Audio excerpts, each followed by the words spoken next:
Welcome to Catholic Ed for All, your weekly insight into topics of special education in Catholic schools. My name is Dr. Raul Escarpio, and I invite you to join me each week as we learn how to be more inclusive in Catholic schools and continue to live out St. John Paul II's message of open wide the doors to Christ. Many thanks go out to RCL Benziger, who is generously sponsoring this podcast. RCL Benziger enriches the worldwide Catholic community by providing the most engaging and highest quality resources, programs, and services rooted in the rich and diverse tradition of the Catholic faith. And now, on to our show. On the show today, I am joined by Mrs. Mary Pat Donoghue, Executive Director of the Secretariat of Catholic Education for the United States Conference for Catholic Bishops. Hello, Mary Pat. Welcome to the show and thanks for being here. Good morning, Raul. Thank you very much for having me. It is a privilege and an honor to talk with you today. Oh, wow. Thank you so much. I am very excited about this episode. I really am. So, Mary Pat, can you please tell the audience a little bit about yourself? Oh, sure, Raul.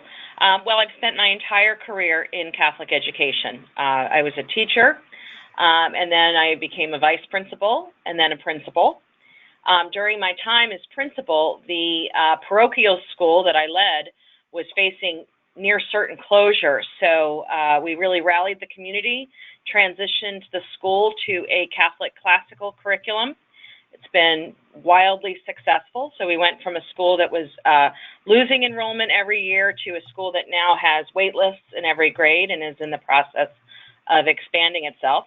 And that experience led me into another phase of working in Catholic education, which was some time as a consultant for the Institute for Catholic Liberal Education, which brought me all over the country, visiting schools and dioceses and offering support and workshops to teachers and principals, most especially focusing on Catholic classical curriculum, but also even on the steps and the process of bringing a school and a community through significant change.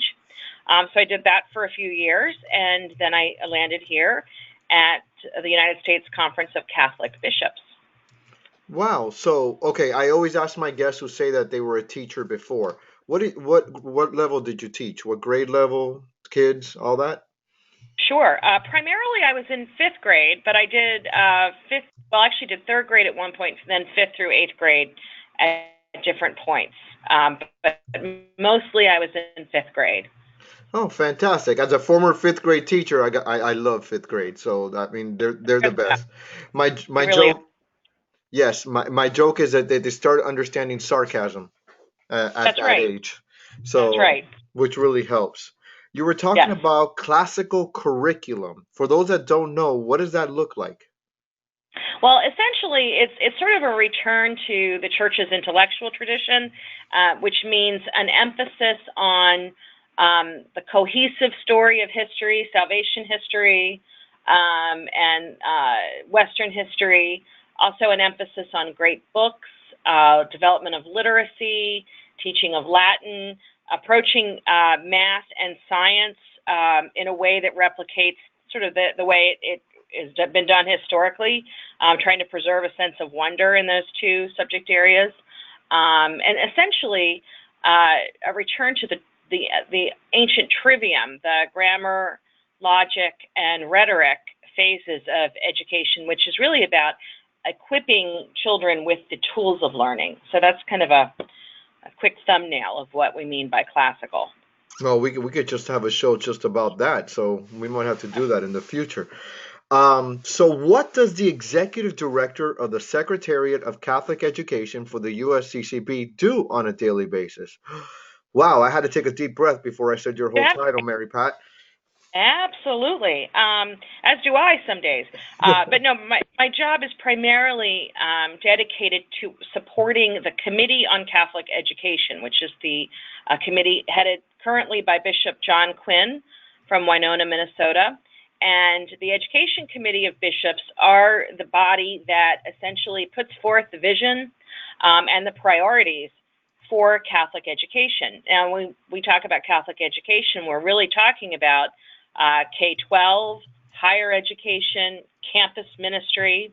My office is also concerned with the certification of lay ecclesial ministers as well. So all of those things are the purview of the committee. So I work to support the committee's efforts, which means that I am collaborating often with other offices. For example, we're working on offering resource support for an upcoming pastoral letter against racism. So I'm working with the Office of Justice, Peace, and Human Development on that particular element. So we work collaboratively with evangelization and catechesis as they're reviewing the catechism and the catechetical materials. I am, of course, overseeing the tremendous work done here in my own office by my assistant directors. I have one who is very focused on legislative policy as it affects Catholic education. So we work very hard to promote parental choice and to inform our diocesan folk and our parents about the programs and the initiatives that are available to them. So that's a little peek into my day. So you're saying that they have upcoming pastoral letters on racism and all those. Can you add any more of the vision for that committee as far as in terms of students and their education? Well, essentially, our focus there is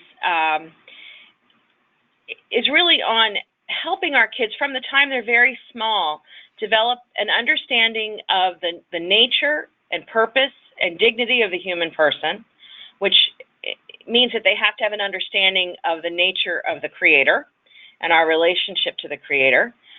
We're also emphasizing the development of the understanding of historical facts that have impacted this, using primary source material, using literature, and those sorts of things to help our kids understand it a little more deeply so that they can think more deeply about it and change direction as we're moving forward. As we often, have come to realize here in this work, racism is a social construct, which means it can be deconstructed.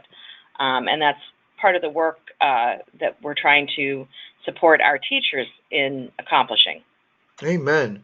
Amen. So on that thread, on that vein, when we're looking about the dignity of every person, we also have to look at exceptional learners, kids with special needs, the ones that are Absolutely. the Lord's special creation. What would you like to accomplish for Catholic special education in Catholic schools? What would your office like to see in terms of special education? Well, first of all, as you say, Raul, I think the most important thing is educating people around the nature of this. So to me, this is an extension of our pro-life position, as you just stated, that these children who have different learning needs are an expression of God's beauty and His dignity. They share in that, which means we have not just an obligation, but really, frankly, a tremendous privilege that God has given us to care for them. So my office is interested in awakening all Catholics to this important understanding. And, whether parents choose Catholic schools, whether they homeschool, whether their children are in public or charter schools, we certainly support parents in finding an environment that best meets the needs of those children. Now, obviously, coming from a Catholic school background, what I would like to see is a deepening of the understanding around that from our Catholic school administrators and teachers, and then taking the kinds of steps needed in our schools to make an inclusive environment for students who have special needs. When I was principal at a school, as I mentioned to you, a school that was on the verge of closure because it was such a financial disaster, when we did transition this to this new curriculum, I absolutely insisted that we have a special educator on staff. The school now has 2 certified special ed teachers to serve the needs of the diverse learners who come. I think as Catholic educators, we have simply got to start seeing that position as critical in the way that we see the PE teacher or the way that we see the first grade teacher. It's just a critical part of our ability to implement the program and serve those children who need it the most. Amen. I mean, what a way to frame it. In other words, the special education teacher or the student are no different than the PE teacher or the child taking PE. I mean, what a beautiful way to frame it. So, with Yep. that in mind, obviously, your office and in a larger part, the USCCB fully support this. I don't want to speak for you, for all of you, Well, but am I to assume that?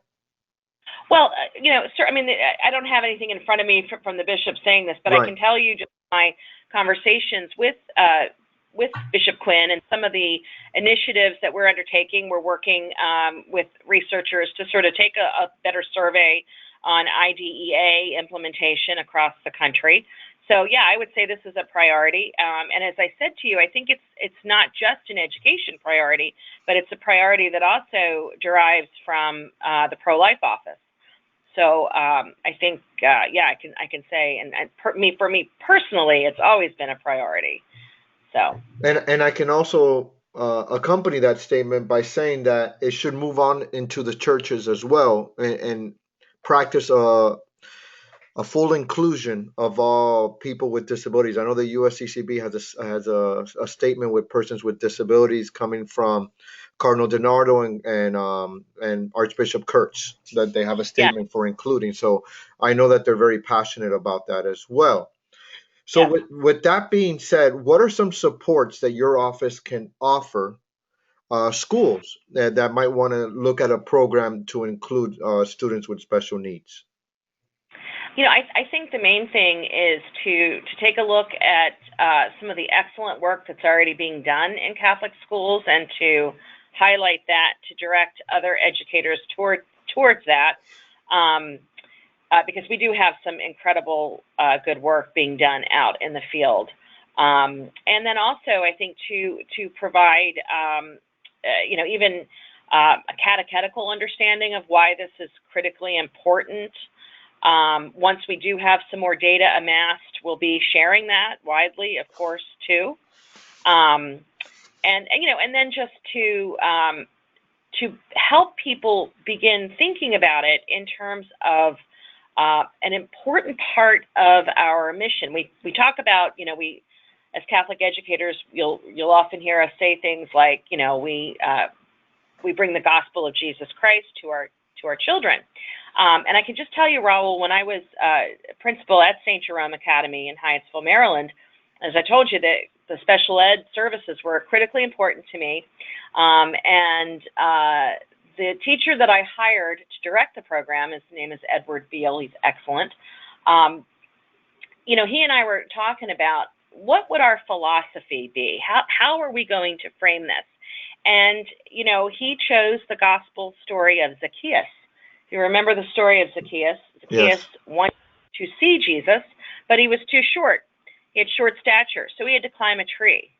And Mr. Beale's philosophy was that we are obligated to provide the tree. Amen. And so Yes. that would be something I would share widely with my fellow Catholic educators. Hashtag be the tree. Be the tree. You Be got the. it. I love it. I love it. So as our show winds down for today, Mary Pat, the last question I'd like to ask you is, what should Catholic special education look like besides be the tree?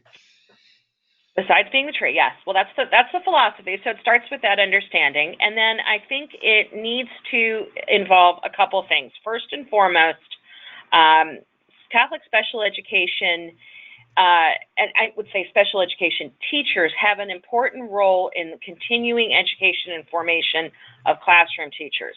So they stand as advocates, really, for their children. That's kind of the way we did it at St. Jerome Academy. We had a weekly, school student support team meeting so that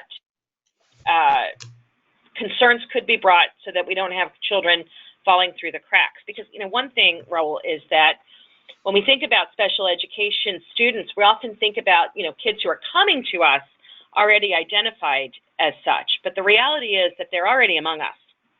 And we need to do a better job of identifying them and then offering the support. So I would say the role of the special education teacher in being the advocate and facilitator of that is important. Secondly, I think we want to work to define goals and growth for students on a very individual basis. So some students will have programs that include more pulled out time in the resource room. Some will have more,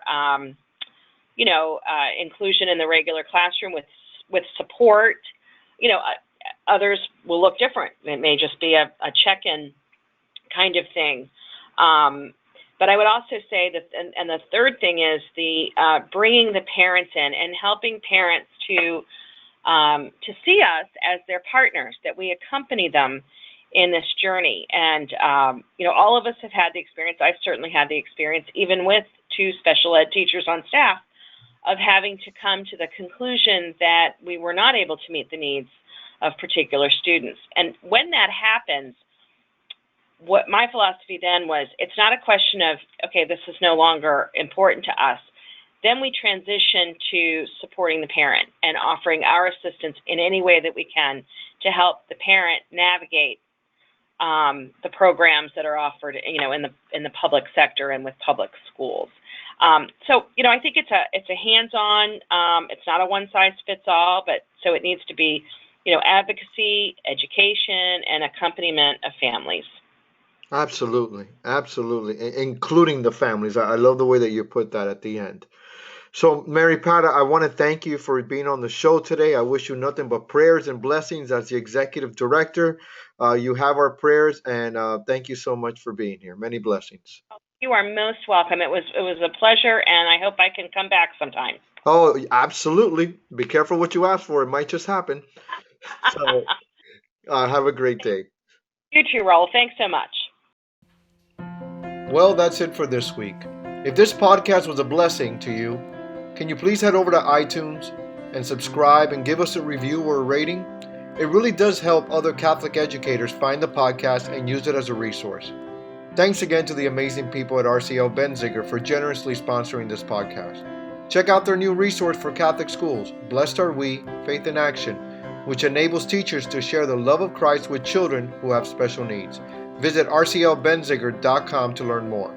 Join me again next time as we continue to advance God's kingdom by including all of God's children in Catholic schools and faith formation.